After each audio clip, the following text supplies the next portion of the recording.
two more things to cover, right? So there's only two more lectures, well, two more PowerPoints, let's say it that way.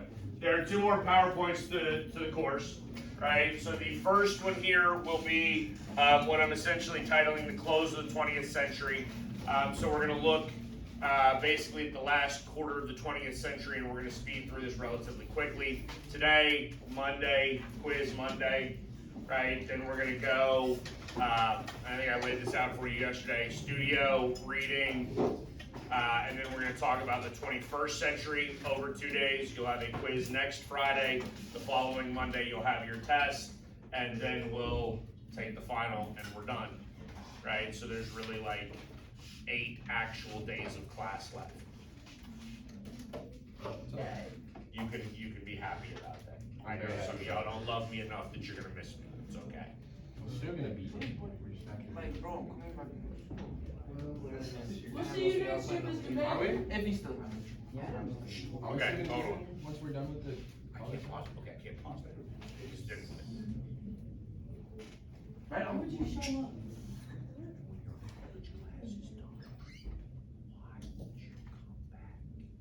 Because you're such a good teacher.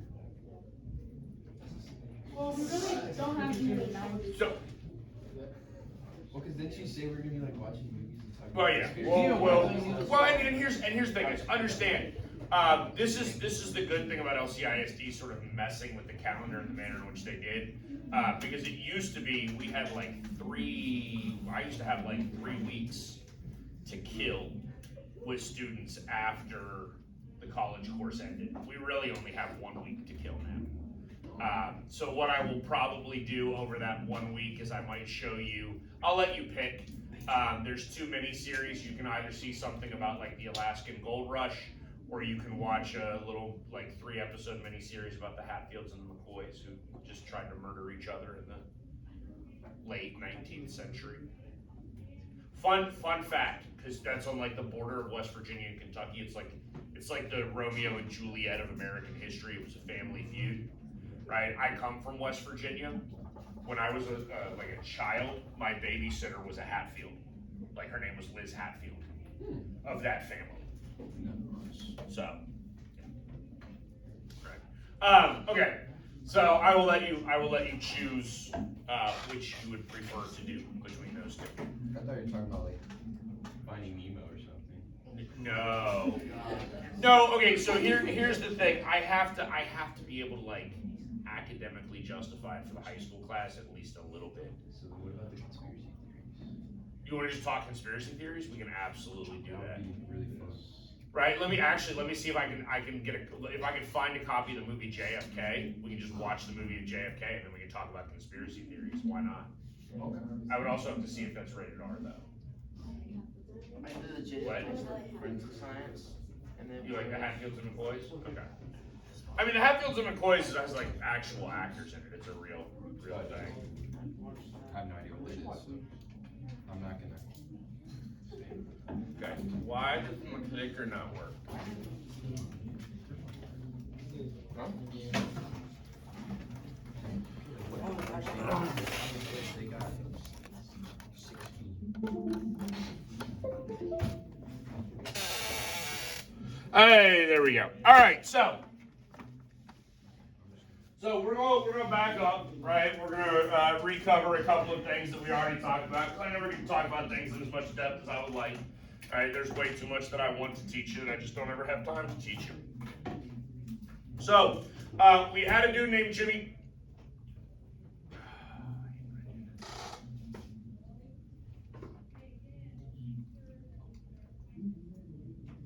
Okay, we have a dude named Jimmy Carter.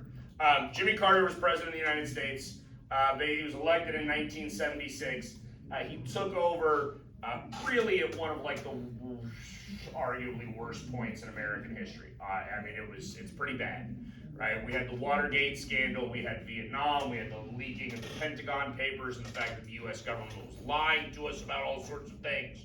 Okay? That being said, if you think the U.S. government doesn't lie to you about all sorts of things, I have some beachfront property in Arizona I would love to sell you. That means you're gullible. There's no beaches in Arizona. There you go. Thanks, Simi. Welcome to the conversation. That also means you should not believe that your government is telling you the truth. Get it? If you think the government is telling you the truth, and if you don't want beachfront property in Arizona, I will sell you the Brooklyn Bridge. Okay, this is just a fun story in U.S. history. You know a dude did that? Or like multiple, he sold the Brooklyn Bridge to like 3 different people. Was it the George Washington Bridge? He sold a bridge in New York City to like multiple different people. He didn't own the bridge. Just what? Kind of smart. Well, it's kind of like when a Nigerian prince emails you and is like, I have millions of dollars to give you if you will simply tell me what your bank account is so that I can transfer it in. My sister No. fell for one of those. Your sister fell for that? She had to get a new credit card. Or like a new debit card. It was really bad. Okay, all right. So here's what I want you to know, and this is the thing. So Jimmy Carter, I actually love teaching about Jimmy Carter. Jimmy Carter, arguably, and I obviously because I teach government too. I mean, I like governmental history. Jimmy Carter might legitimately be the best human being to ever like serve in the Oval Office. Right? Meaning like his character, his moral fiber, his temperament, like Jimmy Carter is just a solid dude. And his presidency is derailed really by sort of 3 major things. Really 2 major things, because the third one is really a part of the second, right? So 1, Jimmy Carter has to deal with the Iranian hostage crisis, and I think we talked about this a little bit already, right? So Iran is basically going through a civil war at the end of the 1970s, and some Iranian students end up storming the U.S. Embassy in Tehran. Interestingly enough, they did it assuming that it would be very symbolic, right? Like they thought it was going to be like a U.S.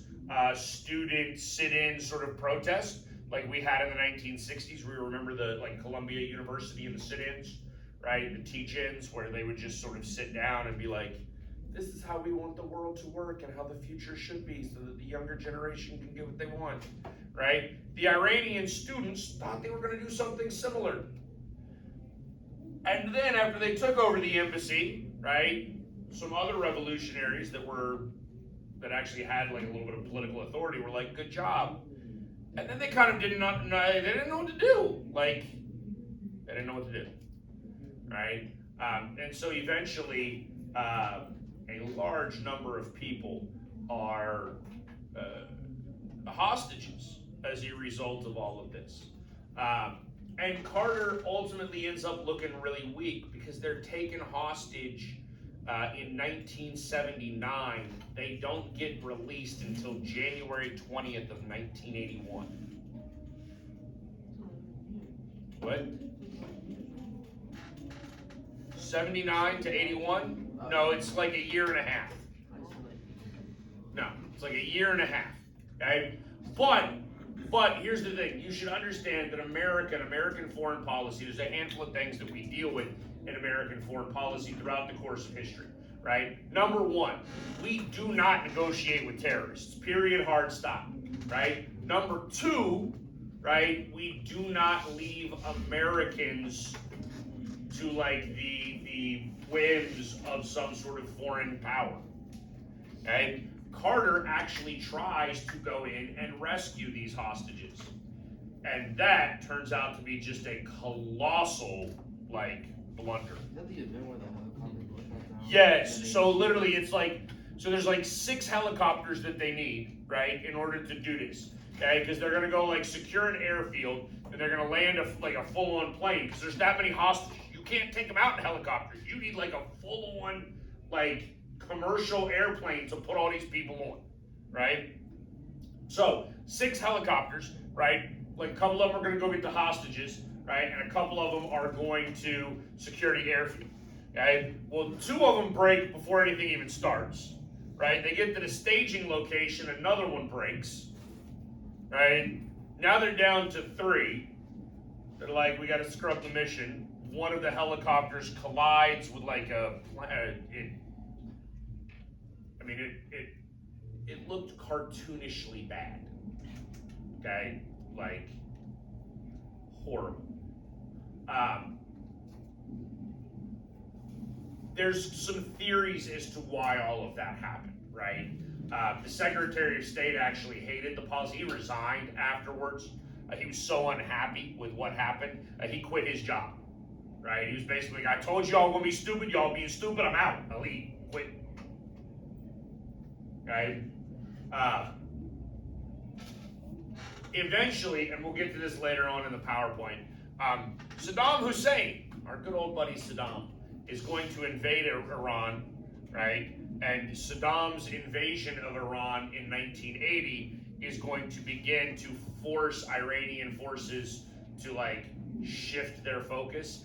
And during the Iranian hostage crisis, the United States is going to implement what are called economic sanctions against Iran, meaning we're going to try to seize economic interests or Iranian money, specifically Iranian money that exists outside of Iran, right? Because a lot of actual international currency exists sort of in the United States. And the US can also prevent like exports and oil and trading and anything else. Like that's one of the things we do to North Korea. North Korea should not be an impoverished country. North Korea actually has an abundance of coal. If we allowed North Korea to sell their coal in the open market to foreign countries, North Korea could feed their people. We don't allow that because North Korea wants to build nuclear weapons with the proceeds of that coal money in order to bomb the United States. So we're like, no, you can't sell your coal, right? This is what an economic sanction is. We do this to Iran. So now they're struggling economically and Saddam Hussein invades and they're like, we can't do anything, right? And so this also gets to a really interesting thing, right? Like you want to talk conspiracy theories. I don't think we talked about this. Did Richard Nixon like prevent LBJ from getting out of Vietnam? So like there's a presidential election in 1968, right? There's some belief that Richard Nixon was working behind the scenes to like subvert any sort of LBJ peace agreements, so that Vietnam had to continue, so that LBJ and the Democrats would lose the 1968 election and Nixon would take over and win, right? Fun fact, I mentioned it a second ago, I told you that the hostages were released on January 20th of 1981. Anybody know what happened out? What other major event happens January 20th? That's Inauguration Day, which means literally as Ronald Reagan was being sworn in to become president of the United States, the hostages were being released. Did Ronald Reagan do some shady stuff to prevent Jimmy Carter from being able to secure the release of the hostages in order to make Carter look worse in the election of 1980? Okay? There's not a lot of support for that sort of a conspiracy theory. Most of that has been debunked. Okay? So we don't think that happened. I know I already told you about stagflation, but I did not get to this, right? So in the late 70s, we have what's called, we don't have what's called OPEC. OPEC still exists today. OPEC is the Organization of Petroleum Exporting Countries. Okay? They essentially operate as an oligopoly. Now, that is a fancy word that you don't know yet because you ain't taking economics. Oligopoly is where multiple corporations control an entire market. Yes? Okay. Now, if you have like 9, 8 countries, I don't know how many countries are a part of OPEC. It's not that many, right? But a lot of our oil, just so we understand, right? Where do we find oil in the world? Alaska. There's some in Alaska, absolutely. The Middle East, right? Russia's actually got some up in Siberia, right? The Gulf is Middle East. And then Venezuela. Venezuela? Yeah. Venezuela, not Colombia. I always get Venezuela and Colombia mixed up. I'm so sorry. Venezuela has oil, because I'm pretty sure Shell, But it's dirty. all oil's dirty. But like really, really dirty. What do you mean dirty? Like they said it's really, really dirty. So it has to go through a whole cleaning process, so it takes a lot longer to That's true, yeah, there's some truth to that, right? But like extraction of oil in and of itself is not necessarily that easy Well, a it's process. underground, so yeah. Yeah, not that easy a process. Okay, but if OPEC basically dictates oil prices by how much they like provide. Okay, oil is actually a commodity that is traded on the open market. You understand that? Okay, was I speaking like Egyptian when I said that? Commodity traded on an open market. What does that mean? I'm not speaking a foreign language. That's English. What is a commodity? More than just a product, though. Really, when we're talking about commodity, it's a resource.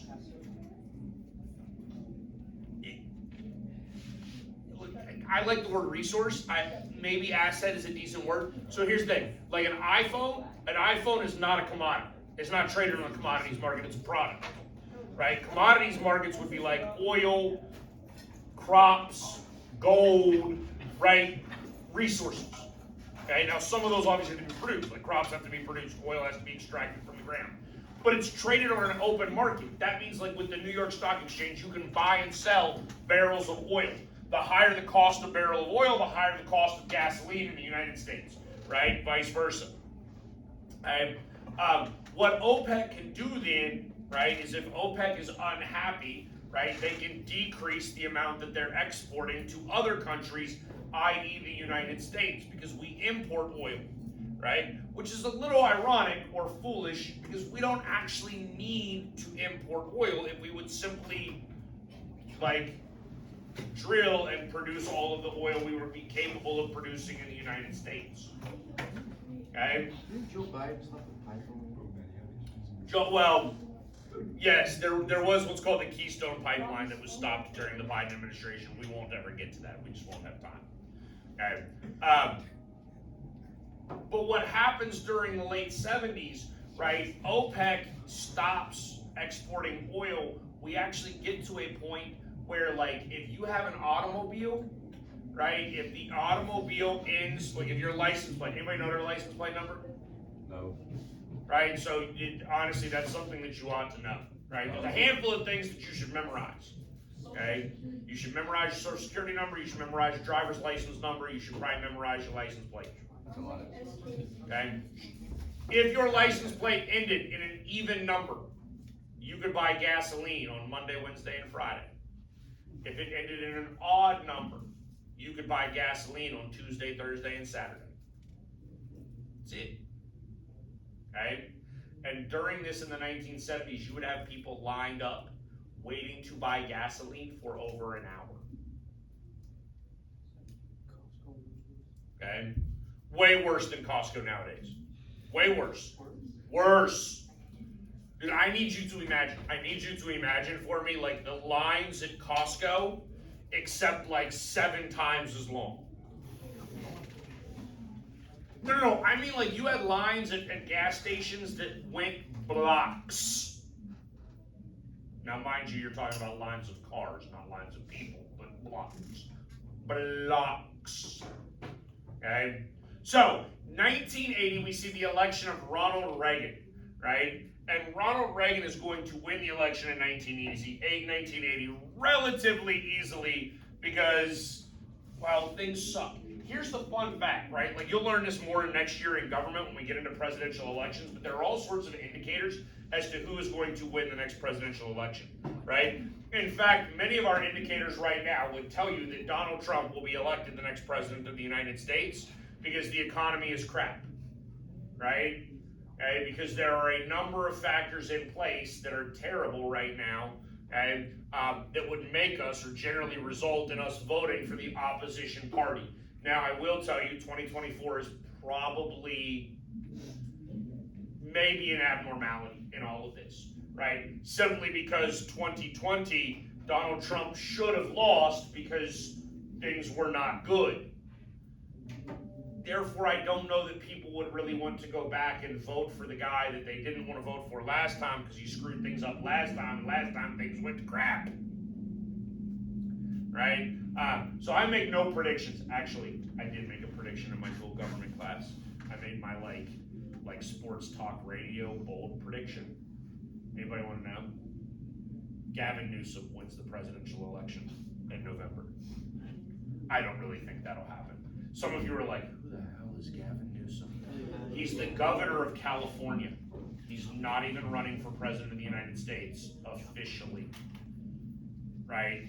But I'm sorry, there's a part of me that still doesn't think Joe Biden's gonna make it to August, right? I mean, I don't know that Joe Biden's gonna be upright come August, let's just be honest. I don't know. You know what I mean? So we'll see. All right. But so Ronald Reagan is gonna win the election. The reality is, and you can't I mean, you can sort of see my numbers here. This map is actually really good. You see all this red? All this red is Republican. All the red is Republican. That little itty bitty tiny blue is Democrat. Okay. The reality is Georgia voted for the Democrat because that's where Jimmy Carter is from, right? Minnesota Minnesota just hates Ronald Reagan. I don't know why. In fact, in 1984, they're the only state that votes against Ronald Reagan. Ronald Reagan wins in 84 by an even larger landslide than what he has won right here in. Okay?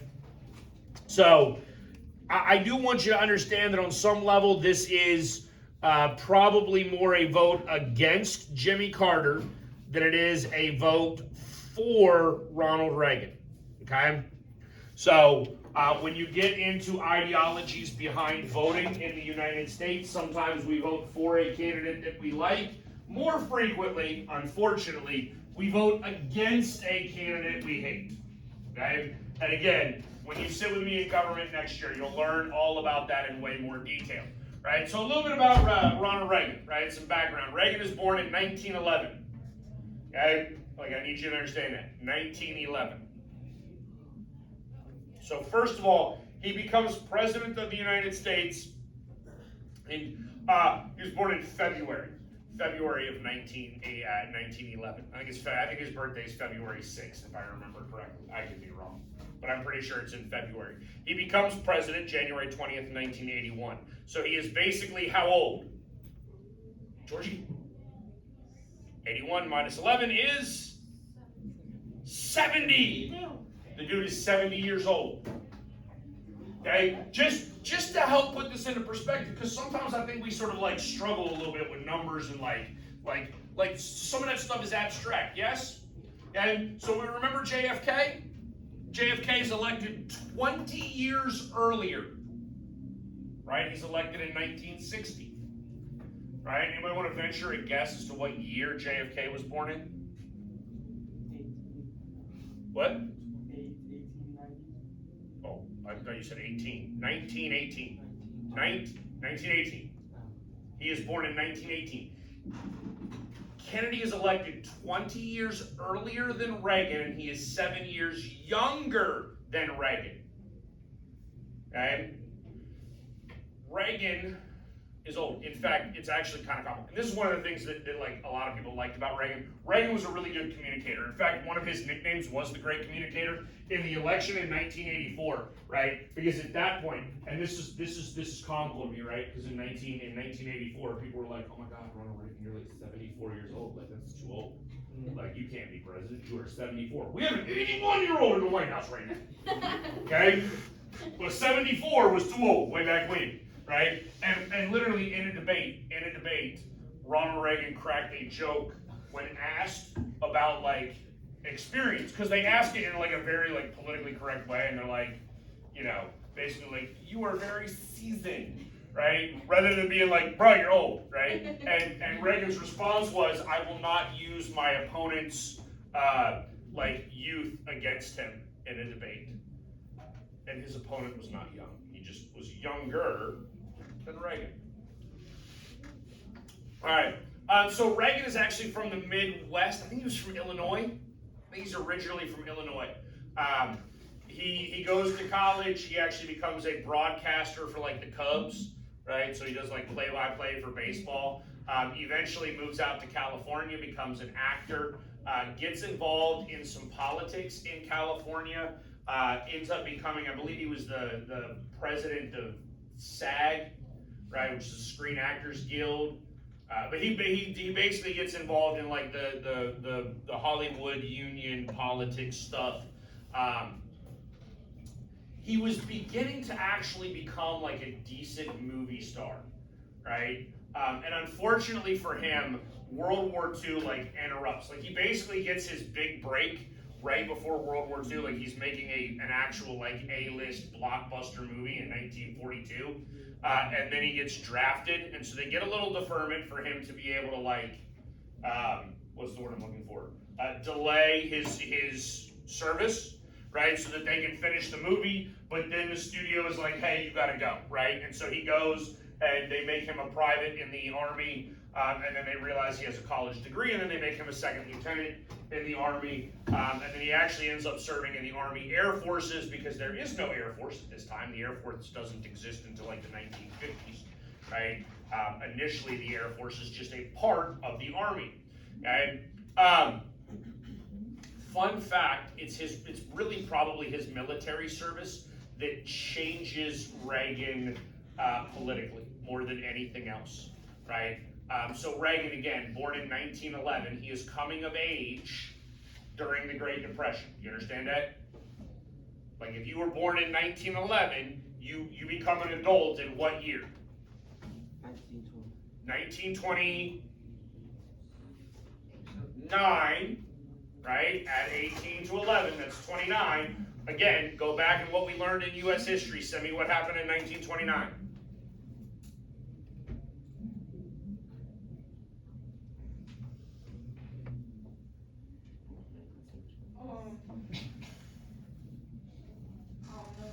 What major event, what's that, Tyler? The stock market crashes. It kicks off the Great Depression. So here is a dude who has just come into adulthood, goes to college, gets out of college, and where do we find ourselves? In the Great Depression. Right? That's going to drastically color what Reagan thinks and feels. Right? Reagan actually then sort of sees FDR initially as a hero. FDR is a hero to Reagan early in Reagan's life. And then when Reagan is in the military, he realizes that bureaucracy sucks. And it does, especially military bureaucracy. If any of you want to join the military in this room, please, for the love of God, come and talk to me first. I will explain to you why you should not do that. Okay? I mean, I might talk you into, I might tell you to do it, but more likely than not, I'm going to tell you not to. Okay? Despite the fact that I served in the military. Okay? And I will tell you this. Do you know what I can actually say about my fellow Marines as a broad generalization? They are dumb as a box of rocks. Okay? I love the Marines that I served with. They're like brothers to me, but like my brothers that rode the short bus, you know what I'm saying? Y'all know the joke about Marines, right? That they eat crayons. Like, go watch social media sometime. Every time somebody does stuff like about the different branches, right? When you get to the Marine Corps, all they do is grunt and eat crayons. Okay? My own wife last year bought me a box of like edible crayons as a joke. My own wife! Right? Like, Marines are stereotypically not the brightest. Okay? But bureaucracy is also wildly inefficient. Okay? And because we don't really get to talk about this. Again, you'll learn more detail about bureaucracy next year. Right? If Forsey wanted to fire me right now, can he do it? Yeah. No, he can't. No, this is bureaucracy. He can't fire me. He can't. Right? Okay? I mean, think about this for a second. Please, for the love of God, do not yell out a name. Right? Do not yell out a name. I don't need this on video. Okay? Do any of you have a teacher that you've had at this school, or you've just moved here from another school, right? That you're like, oh my God, that is the worst teacher ever. How do they have a job? Shh, no names. Do you know how they have a job? This is bureaucracy, and you can't fire them. Okay? that now changes Reagan's like outlook on life. And interestingly enough, Ronald Reagan then gets like this mentality. Okay? In fact, Reagan says later on in his life, right, that the 9 scariest words in the English language, the 9 scariest words in the English language are, I'm from the government and I'm here to help. Reagan thinks that that is terrifying because the government is not good at anything. Therefore, if the government wants to help, they will simply mess it up more. Now, again, we go back to his early life, and who was one of his heroes in his youth? FDR. And FDR's mentality of government is what? I'm from the government, and I'm here to help. Right? So Reagan literally at some point in time in his life, probably after his military service, sort of does a 180 politically. Right? He identified as a Democrat originally. Eventually, he's going to become the governor of California in 1967. He serves 2 terms as California governor. He sort of flirted with presidential runs in 68 and 76. Right? 68, he was sort of an unofficial candidate, wanted to try to be a compromised candidate in what's called a brokered convention, which I hope I have time to teach you next year, but I generally don't ever have time to teach that concept. Okay? He did run as a candidate in 76 against Ford, ultimately drops out and lets Ford run for re-election. Ford loses to Carter, obviously, and then runs in 1980 and garners enough support that he's going to become President of the United States. One of the things that aids Ronald Reagan in the 1980s is what is called the moral majority. Okay? Sometimes referred to as the Christian coalition or the religious right. Okay, so if you hear any 3 of those terms, moral majority, right? Because you gotta love alliteration, yeah? Been in English class, you know what alliteration is? Words that start with the same letter, religious right, moral majority, Christian coalition, right? I guess that's supposed to make things easier to remember for people, whatever. And all 3 of those are essentially interchangeable. And it is an evangelical form of Christianity. And listen to me, I'm just going to go ahead and be honest with you right now. I am not a theological historian. I'm not a theologian. Okay? I don't understand well enough to be like Baptists are not evangelical, but Presbyterians are evangelical. Evangelicalism as a sort of Christian ideology is more of a non-denominational Christian ideology. What makes evangelical Christianity in the 1980s sort of different or unique from other aspects of Christianity is that evangelicals tend to become political. Okay? And this is really an initial point in the United States in which the blurring of the separation of church and state will actually begin, right? So if you go all the way back to the founding of this country, there's nothing in the Constitution that says separation of church and state. It's not in there, right? But Thomas Jefferson, author of the Declaration of Independence, right, and 3rd President of the United States, does say in his writings and in the things that he believes over the course of his lifetime, that there should be a wall of separation, that's a term that he uses, between the church and the state. This is going to begin to tear that wall down. Okay? Now, the dude up here in the right, top right corner, that is the Reverend Jerry Falwell, right? And the dude down here in the bottom right is Pat Robertson. Robertson will actually end up getting real political. Okay, so this dude is eventually goes on to create Liberty University in Virginia, right, which is a massive university now and is like arguably the most conservative university in America, right? Like his university might be more conservative than BYU. Okay, BYU will kick you out if you have a female roommate, right? Like if you are a guy and you have a 2-bedroom apartment and you live in 1 bedroom and a girl lives in the other bedroom and y'all have never even like held hands, BYU will kick you out of school, right? That's how conservative BYU is, right? Liberty might be more conservative. This dude right here actually ends up running a TV show called the 700 Club for like a long time. But he gets more involved in politics than Falwell does. Falwell is going to be an advisor to presidents. He's going to be like a spiritual advisor to presidents. Pat Robertson at one point in time was almost a vice presidential candidate. Okay? Interestingly enough, the moral majority sort of begins to become a thing in the 1970s. They supported Jimmy Carter, right? Jimmy Carter, again, I told you, Jimmy Carter's a great human being, yes? Like, God-loving, like, wonderful person who believed in treating people kindly and, like, Jesus loves everybody, Jimmy Carter, right? The problem is Jimmy Carter did not fight back against the Democratic Party in a manner that was optimal for the moral majority. Like, the moral majority thinks that he's weak because he won't fight back against Democrats against things like abortion and things of that nature. So they're going to throw their support to Reagan in 1980.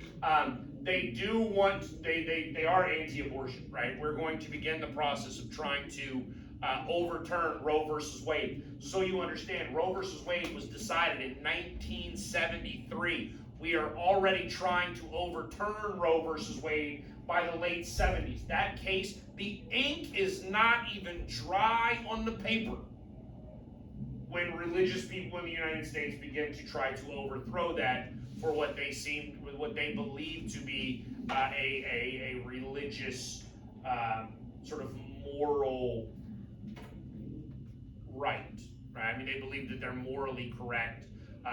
Most of the anti-abortion people are people that will tell you that any abortion is murder, right? And they think that murder is morally wrong, okay? During the 1980s, we do begin to get a significant period of American migration, right? So we've talked about this a couple of times in U.S. history, yes? We had like the first great migration right after the Civil War, where black people obviously wanted to leave the South, and more specifically, they wanted to leave the plantation on which they had been a slave. That makes sense, yes? Right? And then we had another like massive migration that occurs basically with World War I, where again, black people are going to vacate the South, and we're going to go to factories, specifically in the North. You got a lot of black people that moved to Chicago, Cleveland, right? Anywhere up north, okay? Then in World War II, we have another migratory period, right? This migratory period, again, is predominantly black people leaving the South because the South is still incredibly racist by the 1940s, right? They don't have a right to vote, even though they have a constitutional right to vote, right? We know that there's all sorts of civil rights limitations placed upon them in those southern states. A lot of them are going to move to California. Now, we get into the 1980s, right? And what we're going to begin to see in the last half of the 20th century, the last quarter really of the 20th century, right, and then into the 21st century, is that in the United States, we no longer have a solid economy, okay? I'm sorry, I said it, the economy here sucks, okay? Why does the economy suck? Because we got away from actually making stuff. Okay, so listen, if you ever find yourself as like the dictator of some small, like, island nation somewhere, yeah? Or non-island nation, it could be landlocked nation, I don't really care, right? But if you ever find yourself running a country, here's what I would advise, right? Institute as many policies as you can in order to increase production in your country. Make crap. And I do mean that when I say that. Crap.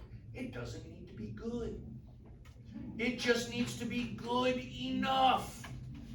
Okay? You want to make stuff that people will buy that lasts 3 years, right? If it lasts less than 3 years, people are like, that's a crap product, I don't want that. If it lasts longer than 3 years, you're just screwing yourself over as a business owner because that's repeat customers that you're not getting, right? Do you know that the technology exists today to create a light bulb that lasts for over 100 years? Did you know that? Do we make those light bulbs? No, we don't make those light bulbs. Why do we not make those light bulbs?